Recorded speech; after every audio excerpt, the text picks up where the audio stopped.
السلام علیکم۔ مزید ناولز کے لیے ہمارے چینل کو سبسکرائب کر لیں۔ خود کو ڈپٹتے ہوئے اپنے جذبات پر کنٹرول کرنے لگی، اپنے کمرے کی طرف بڑھ کے روم لاک کر لیا۔ حاتب خان: تمہارے لیے میں حد سے گزری ہوں، تم کیسے ایسے اگنور کر سکتے ہو؟ زرتاج گل حاتب سے کمبل ہونے کی کوشش میں تھی، جبکہ اس اچانک آنے والی آفت پر وہ جھنجھلایا۔ کیسی عورت ہو تم؟ ایک شخص بار بار تمہیں ٹھکرا رہا ہے، پھر بھی تم… حاتب نے بات مکمل کرتے پیچھے کی طرف دھکیلا تھا اور وہ گرتے ہوئے اس کے بازو کا سہارا لیتی بیڈ پر گر پڑی۔ پاؤں بیلنس نہ ہونے پر وہ اس کے اوپر گرنے کو تھا، مگر جلد ہی اپنا بیلنس قائم کر لیا۔ اسی لمحے ضالع کمرے میں داخل ہوئی۔ زرتاج گل اس کی موجودگی کو اچھے سے محسوس کر چکی تھی۔ حاتب کی پشت ہونے کی وجہ سے اندر آتی ضالع کو دیکھ نہیں پایا۔ تو کیا واقعی زرتاج گل رستے سے بھٹک گئی تھی؟ مگر اس کے لالا ارباب کا خیال آتے ہی وہ اسے کال کرنے لگا، جبکہ اس کی کال دیکھ کر ارباب نے موبائل بند کر دیا۔ جتنا کچھ وہ دکھایا تھا، اس کے آدھے سچ پر یقین کر لیا۔ حویلی کا فون بند تھا، باوجود کوشش کے وہ اس سے رابطہ نہیں کر سکا۔ پھر زرگل نے لالا کا قتل کر دیا۔ وہ زرتاج کو بھی مارنا چاہتا تھا۔ بھائی کا صدمہ ہی اتنا بڑا تھا، داور خان کے سامنے اصل قاتل کو لے کر آنا چاہتا تھا، مگر داور خان اور مورے میں الجھے انہیں ایک اور صدمہ نہیں دیکھ سکتا تھا۔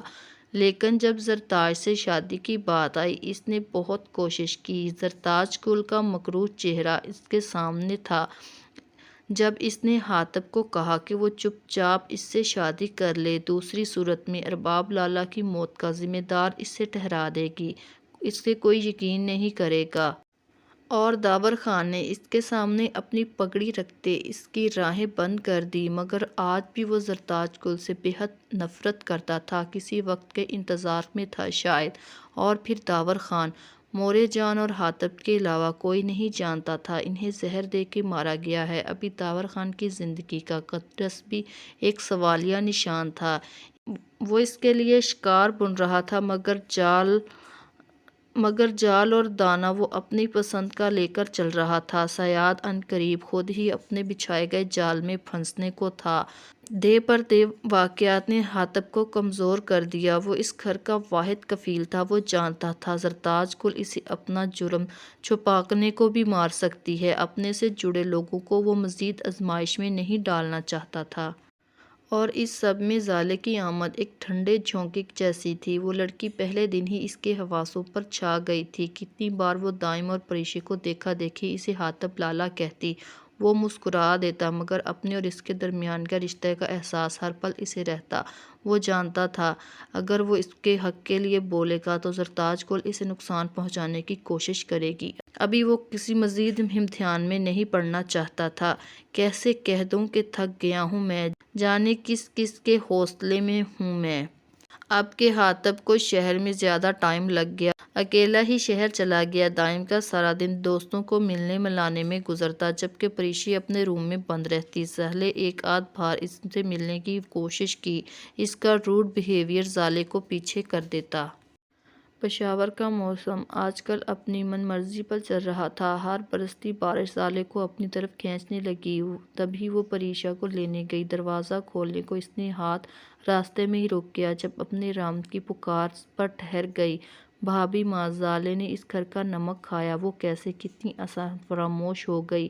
آپ کے حق پر ڈاکہ ڈالا، لالا آ جائے میں خود بات کروں گی۔ اور اس ضالع کو آپ نے اتنی آسانی سے لالا کو نکاح میں اجازت دے دی۔ جانتی ہو دی جان کس کی ضد پر پریشے جانا، ان کو وارث چاہیے تھا۔ زرتاج گل نے اپنی چالاکانہ فطرت سے انہیں بھی اپنے قبضے میں کر لیا تھا۔ ضالع اپنے بارے میں اتنی مبالغائی سننے کے بعد واپس کو قدم بڑھا گئی۔ اوہ بھابھی ماں، ہم ایسا کرتے ہیں۔ اور پریشے کا پلان سنتی زرتاج گل کے چہرے پر بھی مکروہ مسکراہٹ آئی تھی۔ کمرے میں آتے ہی ضالع کی ہمت جواب دے گئی۔ وہ گنتی کے چند لوگ اس کا حوصلہ تھے، وہ بھی دور ہو گئے۔ تنہائی کا احساس غالب آیا، ساتھ ہی گل بانو کی یاد، مگر وہ بھی اپنی نہیں تھی، فقط احساس کا رشتہ تھا۔ کیا میرے ماما بابا نے کبھی کوشش نہیں کی مجھ سے رابطہ کرنے کی؟ بھلا یہ کیسے ممکن ہے؟ کوئی ماں باپ اتنے عرصے اپنی اولاد سے لا تعلق رکھے، مگر وہ جس قبیلے سے تھی وہاں تو انا کی خاطر نسلوں سے بھی لا تعلق ہو جاتے تھے۔ پھر وہ کیا تھی؟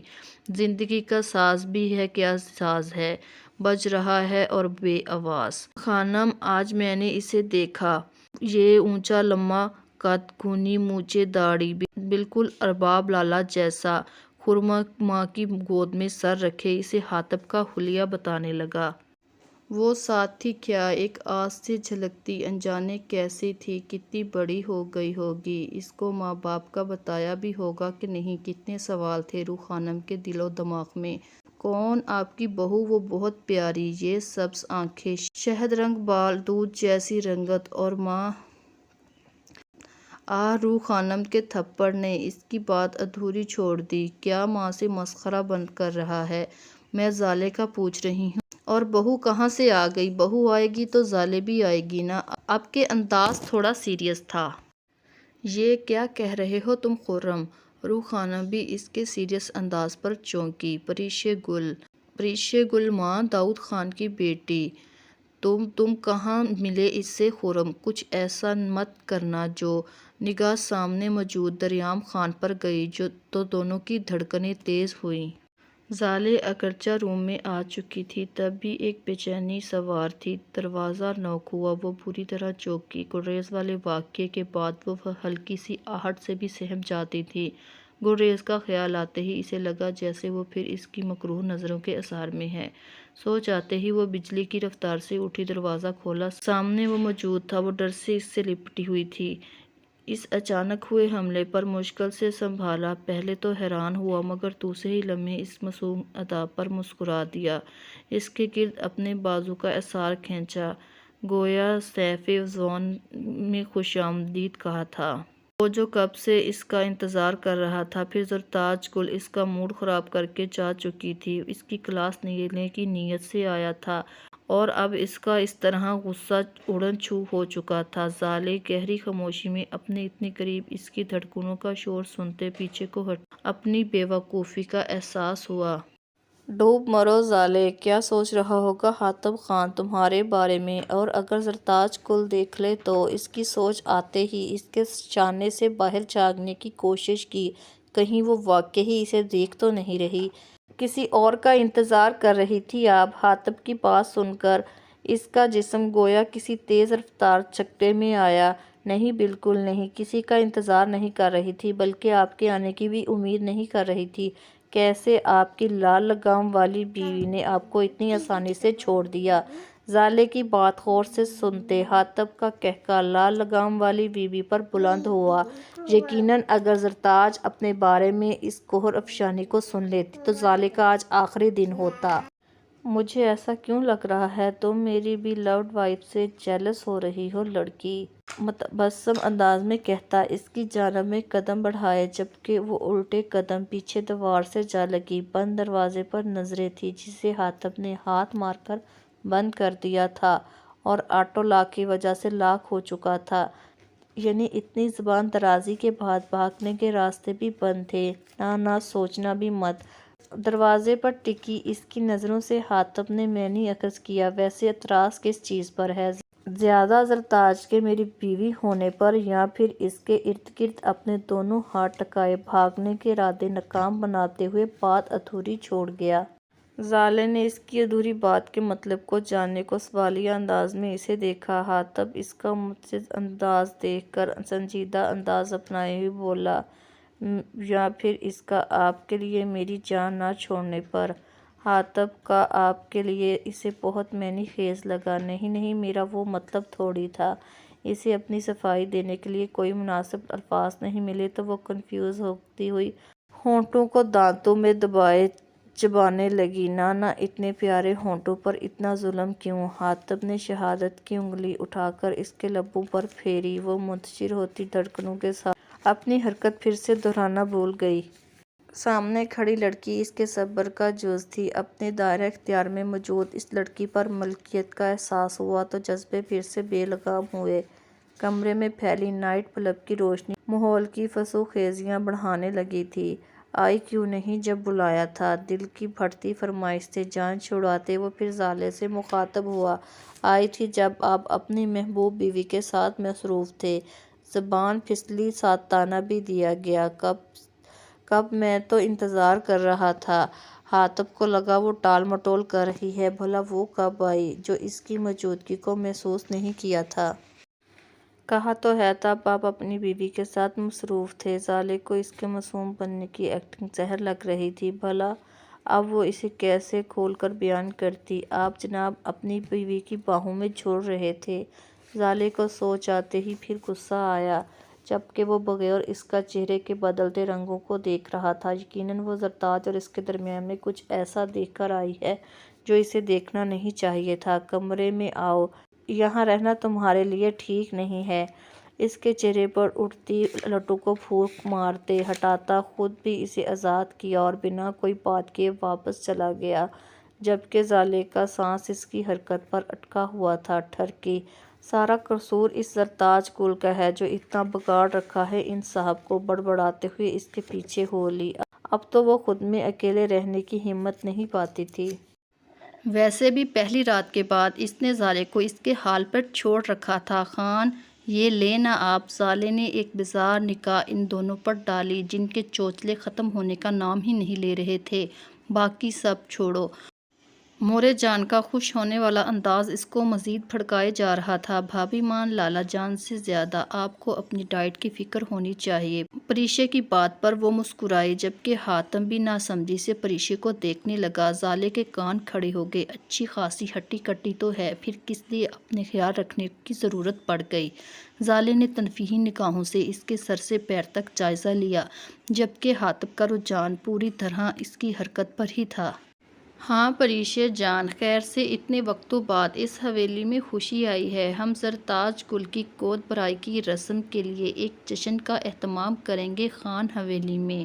مورے جان کی بات سن کر جہاں زالے کے قدموں سے زمین سرکی، وہیں حاتم شکی انداز میں مورے کو دیکھنے لگا، کہیں کچھ بولنے میں غلطی تو نہیں ہوئی۔ پھر نگاہ لال گلال ہوتی زرتاج گل پر سے ہوتی ہوئی زالے پر گئی جو ضبط کے آخری مراحل پر تھی۔ مورے جان، یہ کیا کہہ رہی ہیں آپ؟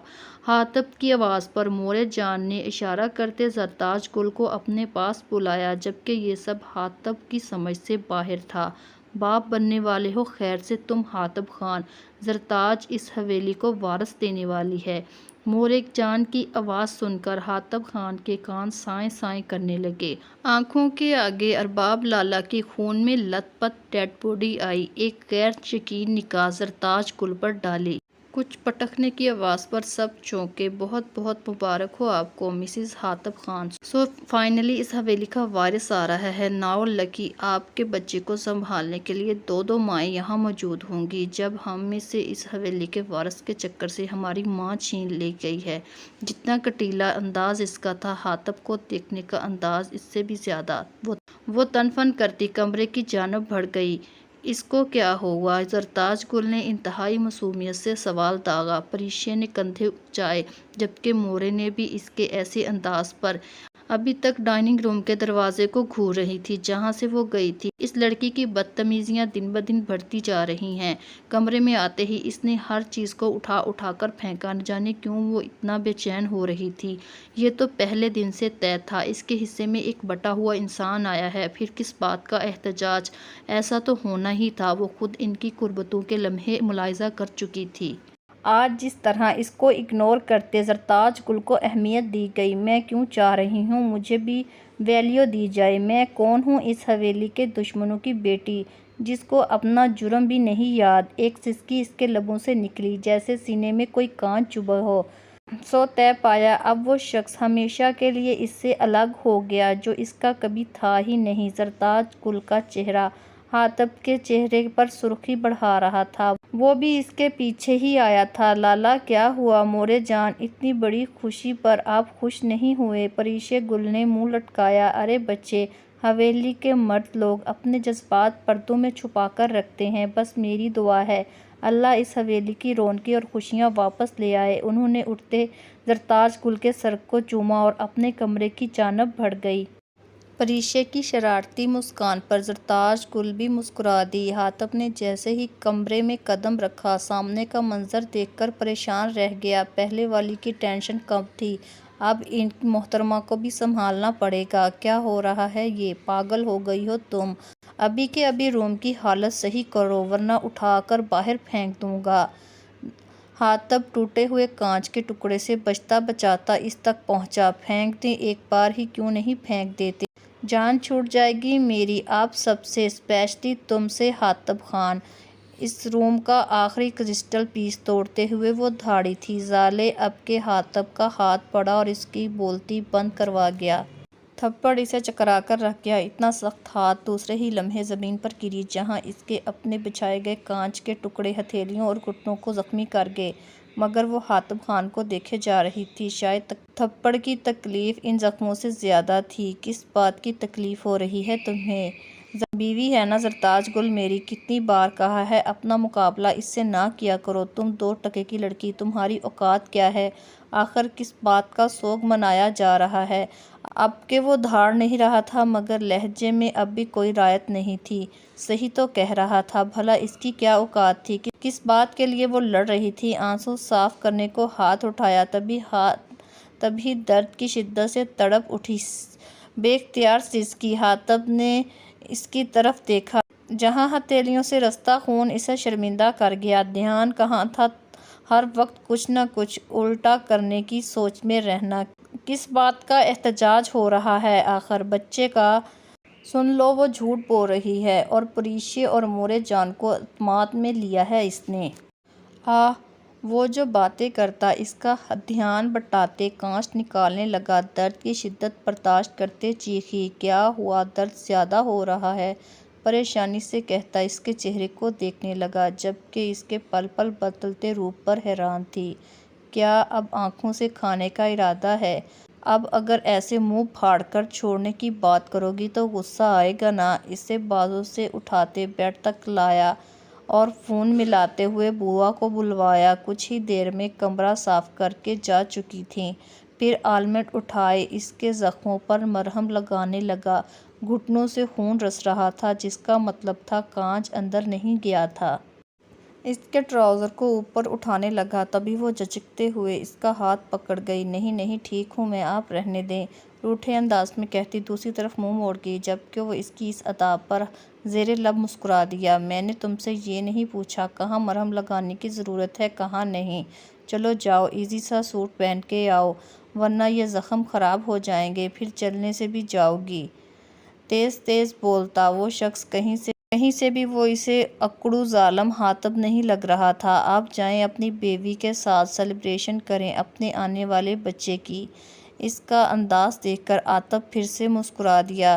کیا لڑکی ہو تم؟ خیر تم سے مشورہ نہیں مانگا۔ جہاں تک رہی بات سیلیبریشن کی تو وہ میں اپنی وائف کے ساتھ کر رہا ہوں۔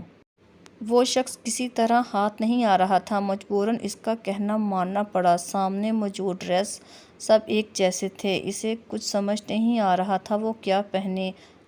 اپنی پشت پر اس کی موجودگی کا احساس ہوا۔ یہ پہن لو۔ دوسرا حصہ کھولے، سامنے موجود پنک نائٹی نکالے، اس کے حوالے کی۔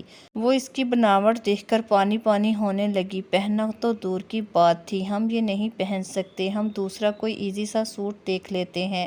وہ زبان کے ساتھ ساتھ ہاتھ بھی چلانے لگی مگر جلدی میں سب اس کے ہاتھ سے پھسلتا جا رہا تھا۔ کتنی بار کہوں مجھے آپ کے مشورے نہیں چاہیے؟ غصے سے گھورتا زور سے وارڈروب بند کی اور اس کے ہاتھ میں نائٹی پکڑاتا وہاں سے ہٹ گیا۔ کہیں کے پرائم منسٹر لگے ہوئے ہیں نا جو ان کی ہی مانی جائے، بڑبڑاتے ہوئے واش روم کی جانب بڑھ گئی۔ آدھا گھنٹہ گزرنے کے باوجود جب اس کے باہر آنے کے امکان نظر نہیں آئے تو مجبوراً اسے دروازہ بجانا پڑا۔ ظالے باہر آؤ ورنہ ہم اندر اٹھانے آ جائیں گے، دھمکی آمیز لہجہ۔ یقیناً وہ اس پر عمل بھی کرتا، تبھی تھوڑی دیر بعد وہ باہر آئی تھی۔ حاتم کی نظریں اسے باور کروا گئی، اس کے اندر رہنے کا فیصلہ زیادہ غلط نہیں تھا۔ حاتب پھر سے اس کی جانب بڑھا، اٹھائے بیڈ پر بٹھایا، اس کے زخموں کی مرہم پٹی کرنے لگا۔ کتنا عجیب ہے نا یہ شخص، پہلے زخم دیتا ہے پھر خود ہی ان پر مرہم لگاتا ہے۔